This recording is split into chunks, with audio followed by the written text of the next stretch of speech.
ನಮಸ್ಕಾರ ಸ್ನೇಹಿತರೆ, ಇದೊಂದು ಹಳ್ಳಿಯ ಜೀವನದ ಕತೆ ಕೇಳೋಕ್ಕೂ ಮುಂಚೆ ದಯವಿಟ್ಟು ನಮ್ಮ ಚಾನಲನ್ನು ಸಬ್ಸ್ಕ್ರೈಬ್ ಮಾಡಿಕೊಳ್ಳಿ.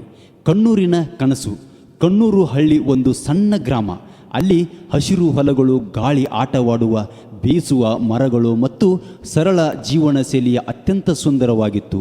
ಆ ಹಳ್ಳಿಯಲ್ಲಿ ಕೃಷಿಕನ ಮಗನಾದ ಮಧು ತನ್ನ ಹೊಲದಲ್ಲಿ ಬೆಳೆಯುವ ನವಿರು ಬೆಳೆಗಳ ಮೂಲಕ ಹೆಸರಾಗಿದ್ದ.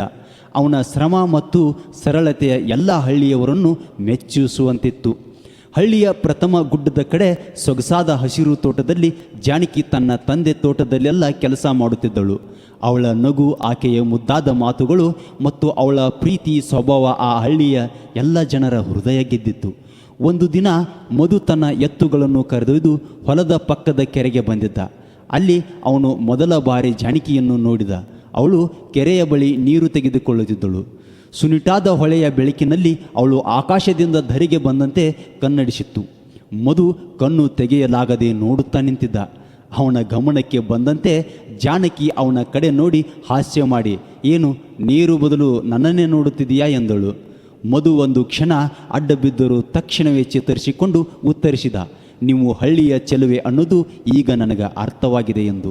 ಆ ಮಾತು ಕೇಳಿ ಜಾನಕಿ ಅಲ್ಲಿಂದ ನಗುನಗುತ್ತಾ ಹೊರಟಳು. ಇದು ಅವರ ನಡುವಿನ ಸ್ನೇಹಕ್ಕೆ ಆರಂಭವಾಗಿತ್ತು. ಸ್ನೇಹಿತರೆ, ಅವರು ಪ್ರತಿದಿನ ಬೆಳೆಯ ಬಳಿ ಭೇಟಿ ಮಾಡುತ್ತಿದ್ದರು. ಒಂದೇ ಚಿಗುರುವ ಕಲ್ಪನೆಗಳು, ಕನಸುಗಳ ಬಗ್ಗೆ ಮಾತನಾಡುತ್ತಿದ್ದರು.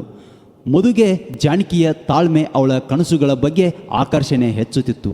ಜಾನಕಿಗೆ ಮಧು ಸರಳತೆಯ ಜೊತೆಗೆ ಅವನ ಶ್ರಮದ ಮೇಲೆ ಇರುವ ಪ್ರೀತಿ ಮನಸ್ಸು ಗೆಲ್ಲಿಸಿತ್ತು. ಆದರೆ ಇವಳ ಪ್ರೀತಿಗೆ ಸವಾಲು ಹಳ್ಳಿಯ ಪ್ರಸಿದ್ಧ ಜಮೀನುದಾರರ ಮಗ ಸುರೇಶ ಆಗಿದ್ದ. ಇವನಿಗೆ ಜಾನಕಿಯ ಮೇಲೆ ಕಣ್ಣು ಇತ್ತು. ಅವನು ತನ್ನ ಸಂಪತ್ತಿನ ಅಹಂಕಾರದಿಂದ ಜಾನಕಿಯ ಕೈ ತನ್ನದಾಗಿಸಬೇಕೆಂದು ತೀರ್ಮಾನಿಸಿದ್ದ. ಅವನು ಮಧು ಮತ್ತು ಜಾನಕಿಯ ಪ್ರೀತಿಯನ್ನು ಜಾಣತೆಯಿಂದ ತೊಡಕಲು ಪ್ರಯತ್ನಿಸುತ್ತಿದ್ದ. ಒಂದು ದಿನ ಸುರೇಶ್ ಜಾನಕಿಯ ತಂದೆಗೆ ಬೆದರಿಕೆ ಹಾಕಿ ಮಧು ಜಾನಕಿಯ ಸಂಬಂಧವನ್ನು ಕಡಿದು ಹಾಕಲು ಹೇಳಿದ.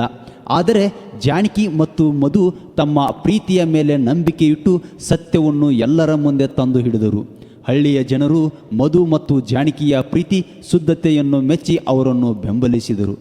ಇನ್ನೇಕೆ ಹೊಂಚು, ಮಧು ಮತ್ತು ಜಾನಕಿಯ ಪ್ರೀತಿ ವಿಜಯ ಹಳ್ಳಿಯ ಎಲ್ಲರ ಹೃದಯಗಳಲ್ಲಿ ಪ್ರೀತಿಯ ಬೆಲೆ ಎಂಬುದನ್ನು ನೆನಪಿಸಿತ್ತು. ಕಣ್ಣೂರಿನ ಕನಸು ಒಂದು ಸಂತೋಷದ ಮದುವೆಯೊಂದಿಗೆ ಮುಗಿಯಿತು.